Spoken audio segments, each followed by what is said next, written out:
Welcome, everybody, to WagerTalk Today. I'm Lawrence Presman. We got a big show of basketball bets coming your way. A great lineup today. Adam Trigger, Steve Merrill, Skee Profits. It's 4 college basketball bets, 2 NBA bets, Teddy's big game breakdown, and a whole lot more. Teddy covers my co-host, Adam Trigger, our first guest. Let's get into it. How are you, Ad? I'm good. As I was telling you off air, for someone that's coming off of a losing night, I feel great because I made one play.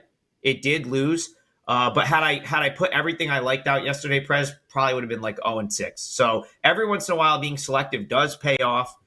I missed out on a bunch of plays that would have lost, so I feel very good going into today because I feel like now I should play them all. You know, that's how I'm kind of looking at it.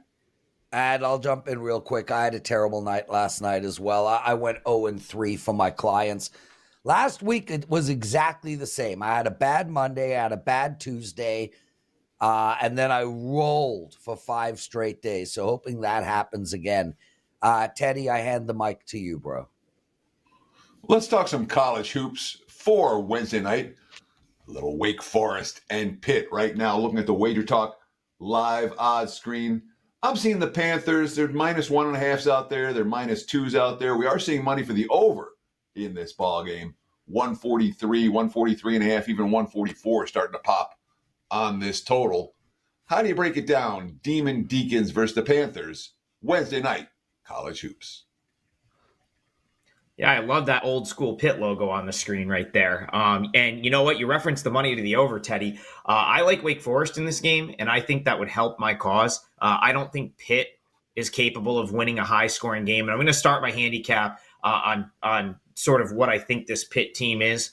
Had a chance to see them play a couple weeks back, and I kind of see like they have good athletes, good playmakers, but there's not one single consistent shot maker on this team.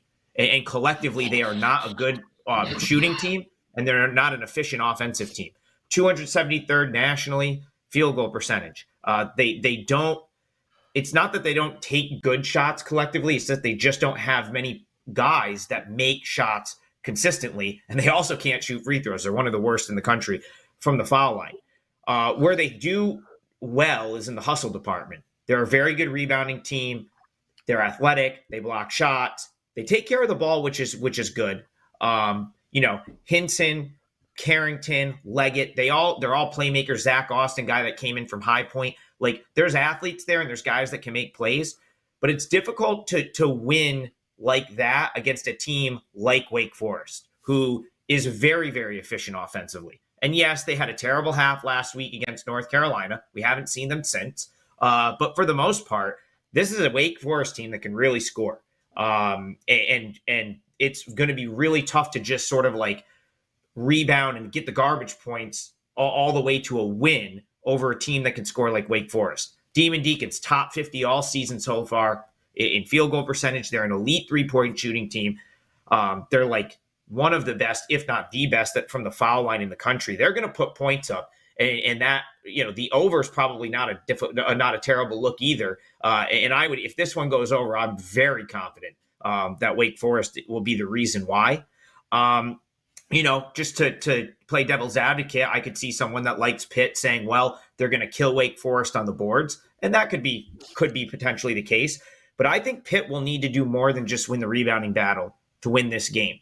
The other thing, Wake Forest, are they 1-4 on the road? Yes. But I think that might be a lazy angle as well because, the losses on the road, Georgia, Florida State, NC State, North Carolina, there was a couple in there that they were like right around a pick and maybe expected to win. But it's only 5 games, not a huge sample size.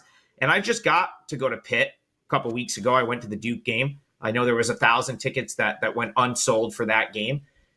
They've only been getting like 7,000 to 12,500 seat arena, like 8,000 for home games. It's not the most daunting atmosphere. It's not the Pitt atmospheres of back in the day when that was their logo. Jamie Dixon and those Pitt teams was a far more frenzied environment. It's a little bit more laid back now, and I just don't give them a huge bump for home court advantage. So I thought the wrong team was favored here, Teddy. +2 sounds good to me. I took the points with Wake Forest, and that's one of my client plays. Wake Forest +2 in Pittsburgh tonight. So talk to me about the rest angle here. We got Wake Forest that haven't played since that North Carolina loss. They've been off for 9 days. Is that a positive? Is that a negative? How do we deal with teams at this stage of the season in college basketball? One team's playing in their normal rhythm. The other team's had an extended absence from the floor. Well, I think it's a case-by-case basis, Teddy, but in this case, I look at it as a big positive for Wake Forest, because part of the reason, I mean, if you watch the North Carolina game, they just ran out of gas. And, when you're a team that plays at the offensive tempo and like the way Wake Forest plays, like you need your legs. The legs start to go, the shooting starts to go, and that's why I kind of said against North Carolina, first half was really good. It was the second half where they just, kind of couldn't make a shot, and North Carolina was able to overwhelm them, pull away, and win that game big. So this is a scenario where I actually look at the rest being a positive. Had Wake Forest come into the 9-day break on an absolute tear, I might think otherwise. But they look like a team after that North Carolina game that really needed a little bit of a break. So I look at it as a plus here for Wake Forest. Adam Trigger, Wake Forest +2 over Pitt. Before we get into your next game, Army and Colgate, I want to make mention that we have one of the best promos that we do every year. It's the Super Bowl to Super Bowl promo. Basically, you get to buy a year of anyone's plays and save $800. Now, one of our listeners last week asked, how do you make money buying picks? You have to take the price of the pick into account, the price you paid for the package into account. This is how. When you can buy long term and get these things down to $3 a day, $4 a day, you're betting $100 a play. This type of package will have no effect on your bottom line. So take advantage of the Super Bowl to Super Bowl package. There it is. It's $1,199.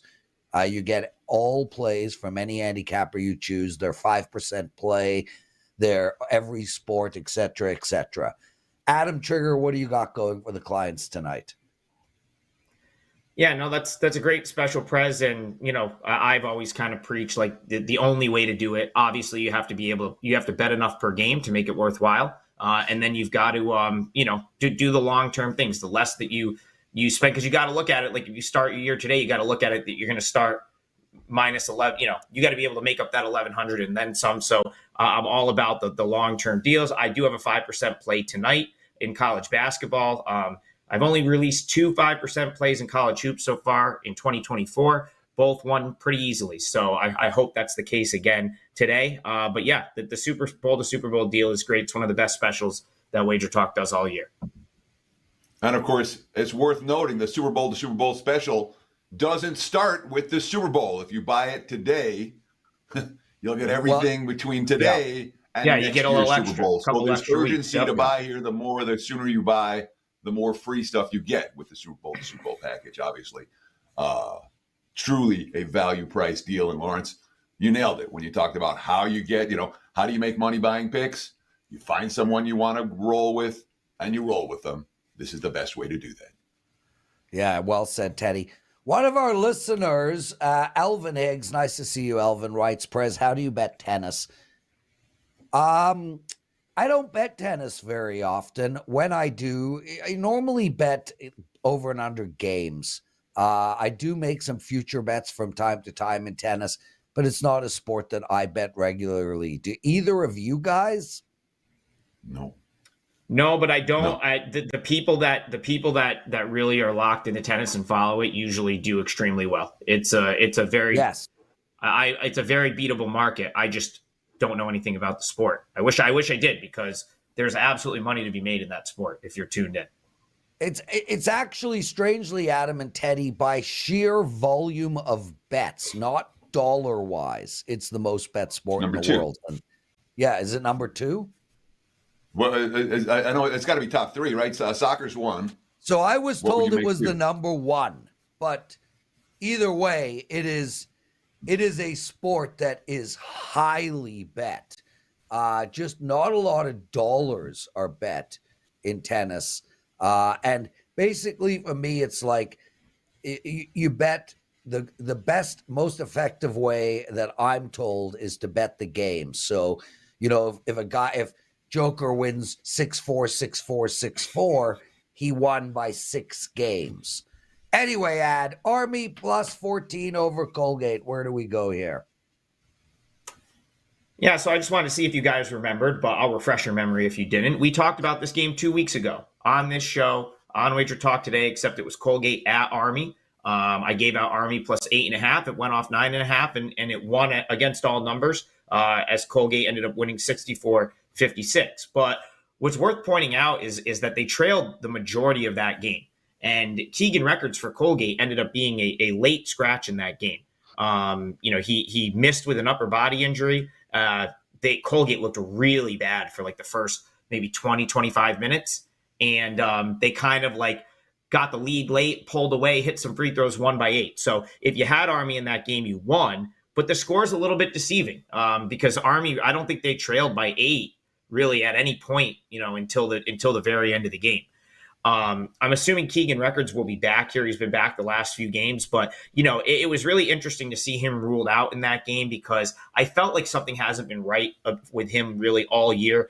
He said poor body language at times. I went to a Colgate game earlier this year. It's right down the street from where I live, like 20 minutes away. So I've seen them play in person quite a few times, and he was yelling at teammates, like very frustrated with just like how the team has played, probably in relation to his first few years there, which were, very dominant Colgate teams, far better than this Colgate team. So maybe a little frustration, maybe a little bit of playing through injury, but it's worth noting because he's kind of their stud, like best defensive player, was front runner to win defensive player of the year in this conference. And many thought he would have been the player of the year in this conference. He just hasn't really played like it this season. I said it in the first time we talked about this team, and anytime we've talked about Colgate, they really missed Tucker Richardson. He was the guy that was there for all of their tournament teams. He's a fifth-year senior that graduated after last year. He was one of the best players really in the history of their program. Certainly the best player, the defensive player this conference has seen in probably the last decade. And they've missed him. They don't defend the perimeter nearly as well. And when they have the two bigs on the floor at the same time, Records and Jeff Woodward, they can't really defend at all. They can defend the paint, but they cannot get out on three-point shooters. And Colgate has given up a ton of open threes this year. Very kind of discombobulated on defense, and they give up a lot of open threes. Now, Army isn't a great offensive team by any means, but that's baked into the line. However, the one thing Army wants to do is shoot the three. I mean, it's bombs away from three every game for Army. Last time out against Bucknell, they took 33s. Pretty much a minimum of 25 every single game. So it does bode well for the matchup, similar to the way it did 2 weeks ago, in the respect that Army wants to shoot threes, and Colgate's going to kind of give you the three-point shot. Now, a couple weeks ago when we talked about this game, I expect nothing less from Teddy, by the way. A phenomenal follow-up question, as always. He said, isn't it probably better to play against Colgate at home because you're probably going to get more bang for your buck against the number? And at the time I said, yeah, it probably is. We were talking about a road game, but now we're talking about Colgate at Cotterell Court. And I couldn't agree more with that statement, because people that have not been to this gym or don't follow the Patriot League look at Colgate's win-loss record here the last few years and say, oh, Colgate, huge home court advantage. And that's not at all the case. It's just they've been dominant in this conference, so they win a lot of their games. Cotterell Court gets 800-900 people for a game. It holds 1,800. They rarely have it more than 50% full until Patriot League tournament time or until they're hosting the Patriot League final. So there's very little home court advantage here, yet look at how it gets priced into the number. This was an 8.5, 9.5 point spread at Army. Now we're up to 14. I don't give Colgate that type of bump for home court. And now that they're not as good as they've been in years past, they aren't covering all these big numbers at home. They just struggled with Lehigh at home a couple days ago. So I think this is way too many points. If Army, gets a little bit hot from three, they're going to be right in this game. 14 points with Army is a big number, and so I think that's the way to look in this Patriot League matchup tonight.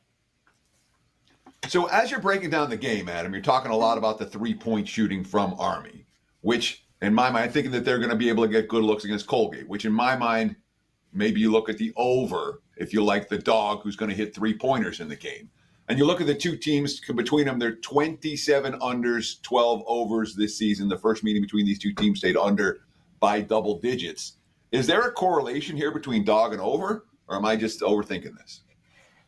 So I really think the unders from a couple different perspectives. So one, if you're talking about Army, this is not a good offensive team. This is not the Jalen Rucker good offensive teams that Army has had the past couple of years. They fired their coach for God knows what reason. He had a good run there over 7 years, brought in a new guy. Like, this is a total work in progress, like rebuild type team with Army. And then Colgate is not even close to as efficient on offense as they were the past few years. So that's probably where all the unders are coming from, because I talked about Tucker Richardson being one of the best defenders in like the history of Colgate basketball, but he was also the guy that handled the ball a lot and was the calming presence on offense. Him and Oliver Lynch Daniels, the two guys that graduated from last year's Colgate team.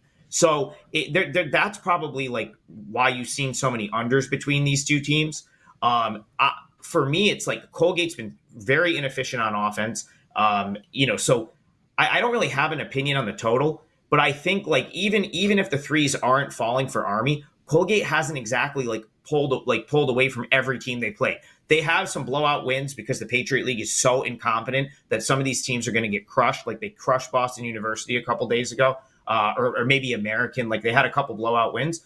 But then there's the game where, okay, they only beat Army by 8. They only beat Lehigh by 3, and Lehigh was missing Keith Higgins. They really struggled with Lafayette. They lost on their home floor to Lafayette a couple weeks ago. So just not the same Colgate team you've seen in the past couple of years. The books haven't caught up to it yet, and I would keep taking those big numbers against them if you can find them. And tonight is no exception. Army plus 14, just too many points. Adam frickin' Trigger, your time with us has come to an end. Wonderful job. Best of luck this week. Adam does have a 5% play up tonight in college basketball. It's his second of the season. He's excellent in the sport. Please take advantage of that betting opportunity. Teddy covers. What did we learn in the wonderful world of sports betting? Well, we say it all the time, Lawrence. Never get too high, never get too low. And I was pretty high in November, December, into January. I ran good for several months. And then I feel like the switch came when Tampa missed that 2-point conversion against the Lions and no flag and all that. And Detroit got the money in that game. And I really haven't done much right since. The last 3 days have been awful. Awful. I went 0-3 last night, one wrong side after the next with a tough beat or two thrown in. And when you're doing this full time, again, it's 1998 when I started doing this full time and moved out to Las Vegas. The rhythm ebbs and flows. When the rhythm isn't there, it sucks. And my short lists have been fine, which makes it even more frustrating. You're making the wrong cuts. You're noting the wrong quotes. I call it when you just turned around a little, slightly off center. And that's enough to be really shitty, especially when you're burning clients the week before the Super Bowl. So it's a humbling business, my friend. Doesn't matter how long you've been doing it. Sometimes it sucks. New day today. We'll see if we can turn it around just a little bit. Taking it real slow this morning. Everything's getting triple checked before I post it. Right now, only a single selection available for the clients for Wednesday night. And maybe it stays that way. Because when you're running cold, the last thing you want to do is punch out a bunch of plays. So frustrating, Prez. Humbling, this business, always. Doesn't matter how long you've been doing it. Even Lawrence and I, truly veterans of the sports betting world, there are times it just doesn't flow. That's where I'm at right now, my friend. And that's never good. Back to you. Yeah, Teddy, I mean, you talk about the highs and the lows. One thing about this game is the highs aren't that high. They're really not. You win a game, you move on, you go watch a show, you have sex, you get high, you do your thing. It's just doesn't move the needle emotionally. You lose, and it moves the needle immeasurably. The lows are very low. The highs are not very high. That's what I find in this industry. And people talk about this to me all the time. Oh, you're so lucky. You get to bet on sports for a living. No, I wouldn't wish my job on anybody. It's one thing to bet your own money on a sporting event, night in, night out. It's another thing to have clients who are counting on you 365 days a year. You know that 80% of the sales you make are daily sales. So you feel that need to win every single day, especially for your new clients. It is a situation where when you are low, you can't taste your food. You don't want to play with your woman. TV doesn't look the same. Books seem to be boring. Music sucks. It's a tough game, Teddy. And like you, I had a shit night last night too. Last week was the same. I started the week with a terrible Monday and Tuesday, and then I rolled off 5 winning days in a row. Really hoping that this week is the same, brother. Well said. And with all that said, Teddy, I'm sitting there doing my handicapping last night, 12:30 a.m. in the morning. I'm going through all the NHL games, and I'm like, oh my God, I freaking love one of these games. And I'm like, Jesus, man, I went 0-3 tonight. And I got a 5% I want to release tomorrow. The timing sucks. With that said, when they show up, they show up. And I got a 5% play up in NHL tonight. It's a money line bet. I have not had one of these plays all year. Last year, I went 6-1 in these NHL money line bets. It is what it is. I got a promo code, and then I'll throw to you. Prez 10, take $10 off of my 5% play or my all access package. Prez 10. These plays show up when they show up. I don't push. I don't fake these 5%ers. They are what they are, and they happen when they happen. Teddy. I just got to give you credit, Lawrence, because what you did right there was truly impressive. You took me talking about how I sucked and you talking about how you sucked and turned it into your promo for your 5% tonight. Well done, my friend. That's my superpower, bro. That is, and you know what, Teddy? It's also why I read the negative comments on air. People are like, why are you letting that guy get under your skin? No, I'm using his negative comment to promote. So a guy might say, hey, Prez, you sucked last night. You went 0-3. And I'd be like, guy writes, hey, Prez, you sucked last night. You went 0-3. And I'm like, perfect time to buy me then. Ain't going 0-3 again tonight. Anyway, I'm pumped for my play tonight. I'm past last night. It is what it is. I mean, when push comes to shove, all you can do is be up profit in each sport at the end of the season. The roller coaster is the roller coaster. And if you don't enjoy the ride, you should seriously consider not betting on sports. Steve Merrill joining us. Anything to add, my friend? I mean, all of us have been doing this for a long time, since the 1990s. We've been doing this longer than a lot of the bettors are alive. I'm 50 now. I keep the candles to remind everybody, 50. I'm going to bring that out, by the way, for the Purdue game here in a moment, Teddy, as another prop. But yeah, I've been doing this for 28 plus years now, more than half my life. So I'm not going to let one day make a difference, let alone 1 week, 1 month. But most amateur bettors live and die by not only the results, but by like the quarter by quarter results. And it's an emotional roller coaster. And I pointed out before, I watch less games than ever now, and it's not hurting my handicapping. The results speak for themselves. You can check it out at WagerTalk.com, the records. And I highly recommend people consider that lifestyle choice as well. Yeah, it's what I don't watch almost any college basketball or NBA. And that happens to be two sports that I win at consistently, and I'm winning at again this year. So I'm with you, dude. I can't watch basketball. I actually can't stand the sport of basketball as a sport. As a betting opportunity, it's incredible. As a sport, it's absurd. But that's a whole different story. Let's get into these absurd sports where traveling is made up on the spot. Northwestern at Purdue, minus 13 for Purdue. 142.5 is the total. How do we bet this game? It is a great time of the year to be playing college basketball. The last day of January, February starts tomorrow. We're in the heart of conference play. We get head-to-head matchups, a lot of common opponents, but we also get second meetings, revenge situations. And the word revenge is overused quite often. Basically, all it means is that they lost the first meeting, they lost the last time they played. And we just say revenge is kind of a big catch-all phrase. But there are certain situations where there really is revenge, and it works in a few different ways. First of all, when the better team has revenge, when it was a bad loss, an upset loss. And, man, there's so many reasons why this is a legitimate revenge spot for Purdue. I'm going to bring out a couple props here. First of all, 50. That actually for the next game. That's a teaser for the St. John Xavier game we're going to talk about in a moment. But first of all, Purdue did have a bad loss to Northwestern earlier this year. They were ranked number 1. They lost last year to Northwestern. Guess what? They were ranked number 1. I have a 0 candle. I didn't have a 1 candle. I would have pulled that out otherwise. The last 2 times they played Northwestern, they've been upset as the number 1 team in the country. So you don't think this game will be circled? Well, it will be. And then on top of that, Purdue's a really good team still. And they've been a team that kind of lets games get away from them. And I want to point that out also. I like Purdue in this game minus the 13, but I also would not be opposed to playing them on the first half.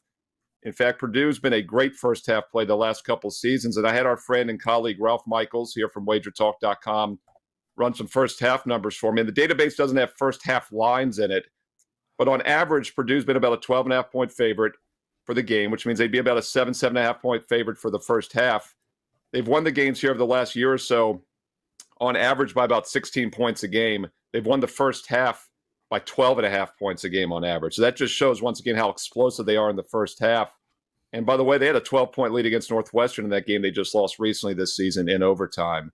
The difference in this game is, though, I don't think they take their foot off the throttle. I'm sorry, 8-point lead. It was an 8-point lead, and they had a 7-point lead last year when they lost that game as well as a road favorite. I don't think they take their foot off the throttle. You could definitely split it and go first half and full game. Either way, though, I like Purdue in this one. And I'll also point out those last 2 games have been on the road. And in fact, they also played Purdue Purdue played Northwestern on the road 3 games ago. They haven't been at home against Northwestern in over 2 years, January of 2022. And oh, by the way, they won that game by 20 points as a 12-point home favorite. So a lot of reasons to like Purdue here in a legitimate revenge spot tonight. So that 20-point victory in January of 22 that Purdue had is the only win by margin they've had over Northwestern since before COVID, since early 2019. Northwestern has owned the series ATS, and the biggest margin of victory, with the exception of that 20-point win for Purdue, was 6 points against the Wildcats. Is this one of those situations where maybe it's just a bad matchup for Purdue? The 2 styles don't work, or the style works in Northwestern's favor? It seems like Purdue has consistently and repeatedly struggled to put up margin of victory against this Northwestern squad. They've been a real thorn in their side. How does that change here? Yeah, well, that could often be the case with a team like Northwestern. They're one of the slowest half-court teams in the country. They're in the 330s in pace out of 362 teams. But I think home teams, especially the inferior, the home underdog, can dictate tempo better on their home court. And that's exactly why those last games have been close, because the last 3 have all been at Northwestern. And it was a single-digit win for Purdue and then 2 straight losses, as we've talked about. Once again, though, they led by 8, 7, and 4 at halftime. The last 2 games, despite having the 6 and 7-point halftime leads, or 8 and 7-point halftime leads, Purdue still shot just 26 and 23% from 3-point range. I expect them to shoot much better at home tonight. And I think Purdue also will be able to speed this game up a little bit on their home court. And one other angle that Ralph Michaels threw out when we were discussing this game today is that Northwestern, their last 8 games away from home, the favorite is 8-0 against the spread. Northwestern is 4-0 as a fave, 0-4 as a dog. What that tells you, once again, is when Northwestern is able to dictate their tempo and the slow-down style, they do well. So when they've been a dog, they've gone 0-4 ATS. When they've been a favorite, they've gone 4-0. They're not the favorite here, obviously, as a 13-point dog. So I do think this game gets away from them. And once again, Purdue first half or Purdue full game is definitely the way to play it. Steve Merrill, everybody. Guys, if you like what you're hearing, take a second, hit that like button. And also, most importantly, subscribe to our channel. We're at 143,000 subscribers. My goal was to get to 1 million yesterday. We failed by a lot, but it was completely unrealistic. Anyway, take a minute out of your day, subscribe to our channel, like our shows. It's greatly appreciated. And in the chat room, Teddy, a lot of people are talking about, because I mentioned tennis is a highly bet sport. And then someone talked about horse racing. And I'm like, horse racing is not a sport. And now we're having an argument. And my attitude, and I just want to get this out there, on any single activity that requires distance, to me, Michael Phelps could have won 200 gold medals had there have been a 100-meter butterfly, a 105-meter butterfly, a 110-meter butterfly, a 112.2-meter butterfly. The randomness on the distances is just ridiculous. Anyway, the sport of kings. Good thing there aren't any around anymore. Let's get into our next game. St. John's at Xavier, -1 here. Xavier is the name I would have given my child if I had a boy. So I'm hoping you're going there, Steve. Yeah, Xavier's great too because he always go X. Anything with an X is just a fantastic nickname. People said, why do you like the name Xavier? And I always said, I could just picture like a 16, 18-year-old girl walking down the stairs from a house party, and our friends go, "Hey, where were you?" And she goes,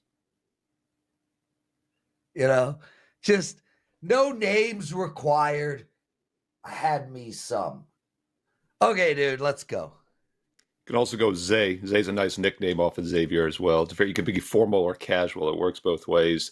All right, this is an interesting matchup here. We talk about revenge, second meetings, bad losses. I talked about that in the last game. I'm going to bring that prop back 50. Here's the reason I'm using the 50 prop today.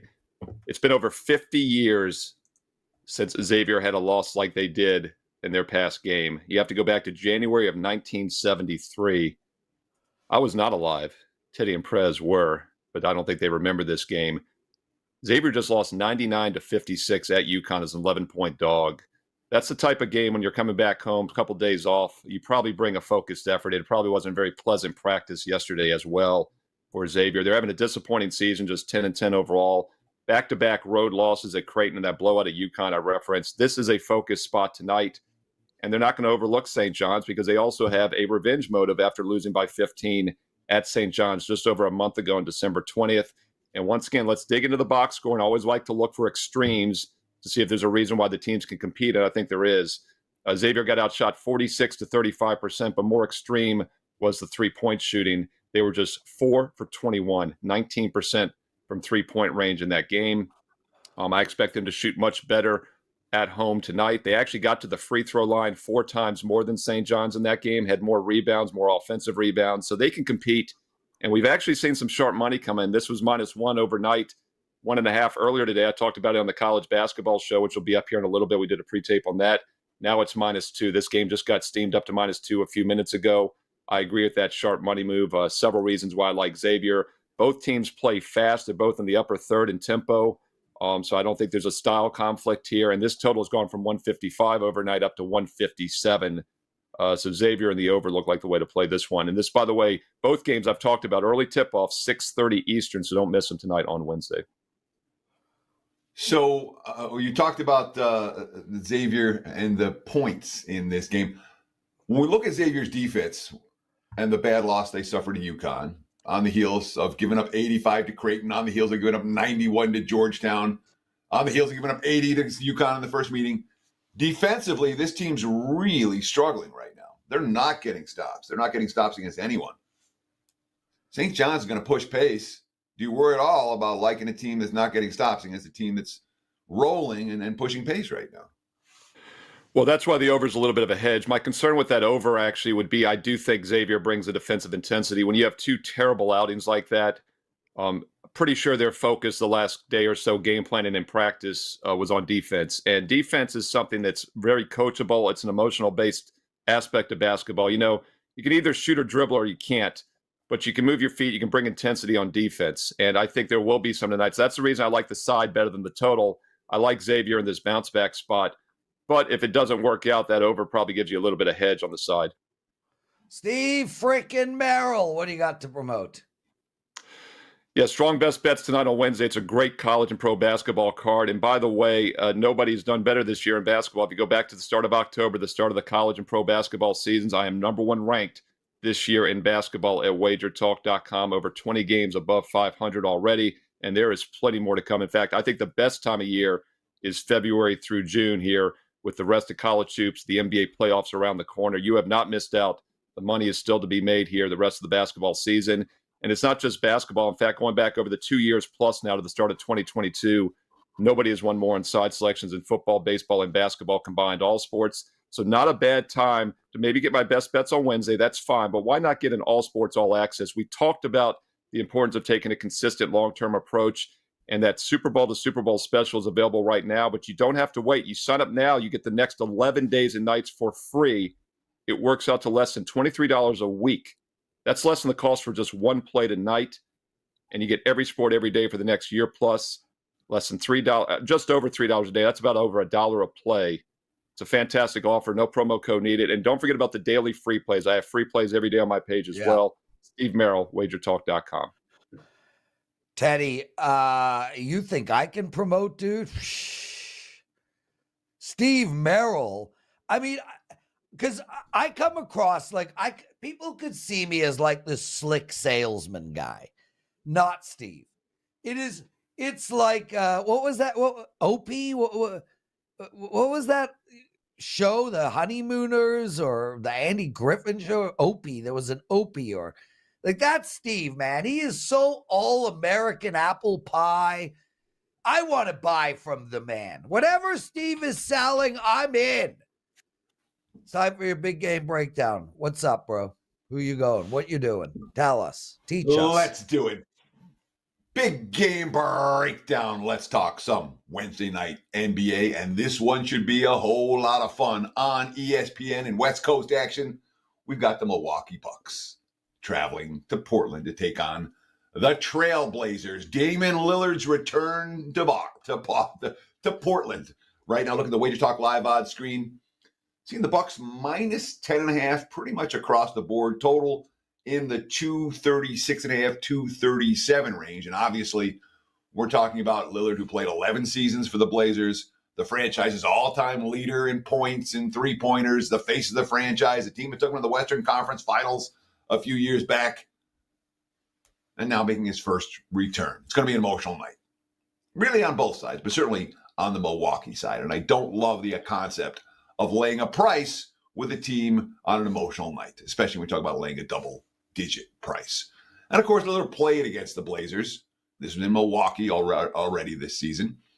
108-102 in that ballgame. Portland got the money in that contest, plus the points. We're talking about a Bucks team right now that's just made a whole bunch of moves in terms of, A, finalizing the roster, and B, firing the head coach and bringing in Doc Rivers. Adrian Griffin gone, Joe Prunty back on the bench, now Doc Rivers in charge. And what happened in Doc Rivers' first game? Well, the Bucks lost. Straight up and against the spread to the Denver Nuggets, opener of their 5-game trip. You read the quotes after the game, Doc Rivers, they're great. They're a very coachable team. You know, Chris Middleton, he did a great job commanding, leading the team. It's going to take time for us to get used to him and him to see what we've been doing and how we've been successful so far this season and in the past. In my mind, that is a very meaningful quote. Middleton is saying, hey, Doc, you got to adjust to us a little bit. This is what we've been doing, and it's going to take time. 0-1 straight up, 0-1 against the spread so far under Doc Rivers. The Bucks for this season, they're 32-15 straight up. They're 18, 28, and 1 against the spread. That's 14 different times this season. Milwaukee has won a game without covering the point spread. I believe that's the most in the NBA. I'm pretty sure it's the most in the NBA by a wide margin. They have 4 of those in the last 2.5 weeks. The defense fixed yet? I haven't seen it look fixed yet. So clearly, for this better, I can't lay it. It's Blazers or pass. And Portland, they've been feisty. You know, they're coming off a 26-point win over the 76ers on Monday night. The Blazers have been remarkably inconsistent. But when they're playing their veteran lineups, when Brogdon's getting playing time, and Tyball's getting playing time, and Ayton's getting playing time, they're capable and competitive. Bottom line, for this better, too many points. Give me the Blazers plus the 10.5. And there's your big game breakdown. Back to you, Mr. Prez. Return to Portland. Those are three words you do not hear together very often. Skee Profit's joining us, everyone. Skee, do you agree with Teddy's assessment there? I do. I think that was an excellent breakdown. A lot of when we've seen Portland play poor, a lot of their starters, a lot of their main guys were not in the lineup. And right now, they're playing really good. And to what he said about Milwaukee, I think they've only covered about 3 of their last 15 games. So I wouldn't be laying with them either. Yeah, I mean, hiring Doc Rivers. When are these general managers going to learn? Look, no disrespect to Doc, but man, I would have hired Bill Belichick before Doc Rivers, and he doesn't even coach that damn sport. Hornets and Bulls, you got a total for us. What is it? Yeah, I'm looking at the under, and I see the market pushing it down here. Sorry, as the dog is snoring there, but the market is pushing it down from 218 down to 216 or even 215 and a half. And I agree with that push down for a couple of reasons. You look at the Hornets side, I think a big reason why the market is pushing it down is because LaMelo is not expected to play. He's doubtful for tonight. And we've seen this Hornets team, for a few years now without him on the court. You look at it all time, the pace numbers, with LaMelo, they're at 100. Without LaMelo, it drops to 96.43. And you just look at this season specifically, 99.67 with him, 95.58 without him. They did just get rid of Terry Rozier. It's not a whole lot of scores left on that side of the ball for this Hornets team. So all of those signs point me to the under. If we look at just the numbers, 58, 37, and 3 to the under, 61.1% whenever LaMelo is not on the court for the Hornets, and it's 14-9 so far this season. As far as the Bulls, I did have a system that popped up for this one, and what it's telling me is based on the amount of points that the Bulls score or the Bulls average on the road, and based on the amount of points that the Hornets allow at home, this total is really low. And I just think it's low for a reason, and I just explained the reason why. So I like the under in this game. That is how I think is the best way to play it. So we've seen 7 meetings between these two teams since the start of last season. 6 of the 7 stayed under the total. The only one that went over the total was a game that went into overtime. So certainly the series history points towards unders. The recent series history points strongly towards unders. Is that a factor for you at all, Skee? Is it, what happened last year, happened 2 years ago, well in the rearview mirror? Or does the series history stuff play a factor in your capping? I look at the series history every day, but, not every single one is going to be the same. Some teams change drastically year by year. Some teams stay the same. Like you said, some teams play a lot. They play 4 times a year. Some teams only play once or twice. So it all depends. In this specific meeting or matchup, I would take it into consideration because they see each other so often. Skee Profits, everybody. Guys, if the Washington Generals want to win a game, the Globetrotters just need to hire Doc Rivers. I guarantee they would lose a game. Skee, one of our listeners asked, and I wanted to know as well, what kind of dog do you have? It is a French bulldog, but I don't want to mess it up right now just because he's sleeping silently. He's sleeping silently, and if I move him, he'll start snoring uncontrollably. So maybe I'll show him on the next show. Nuggets and Thunder. You like the under? That rhymed. Tell us why. It did rhyme, and that is what I like.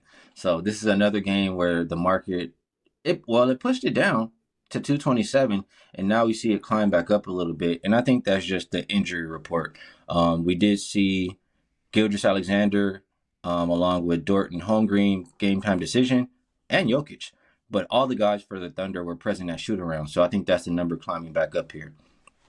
I think this is more of an under game for a few reasons.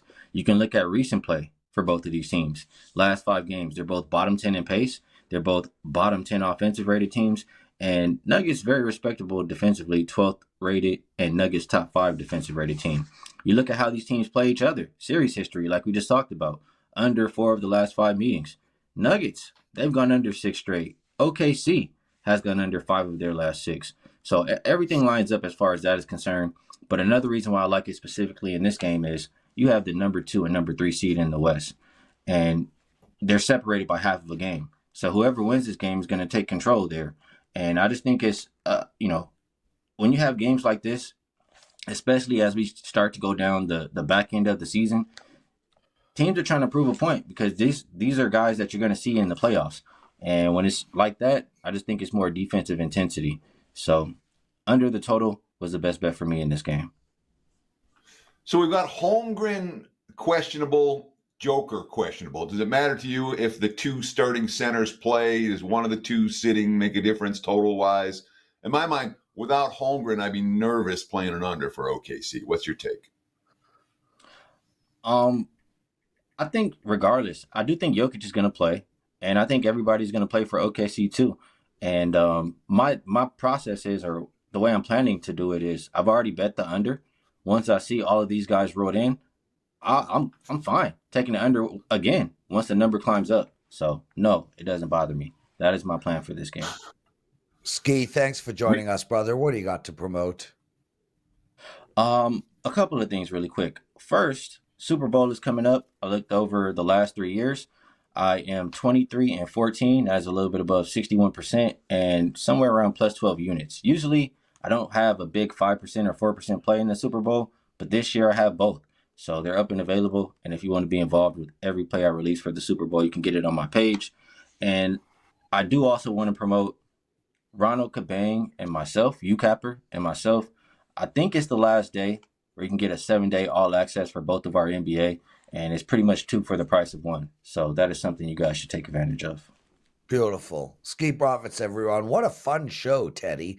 I enjoyed every moment of it. Guys, watch Griselda. I started it 2 nights ago. I'm on episode 4. It's with Sofia Vergara. It is spectacular, and surprisingly, she is amazing in it. My friend, no presidential address today. We didn't get close to 125 likes. I am taping the penalty box segment. It'll be up in a couple hours. I'll tweet it out. It'll have my Prez address plays in there, so no worries. My brother, take us home. Sure, I'll be doing Bet on It this week. Marco D'Angelo with a personal situation. I'll be filling in for him later in the week with the Super Bowl preview show. That's going to wrap it for Wager Talk today here on Wednesday. We'll do it again tomorrow on Thursday. Same time, same channel, 9 a.m. on the left coast, live, noon for you back east. Between now and tomorrow's show, enjoy the games and bet.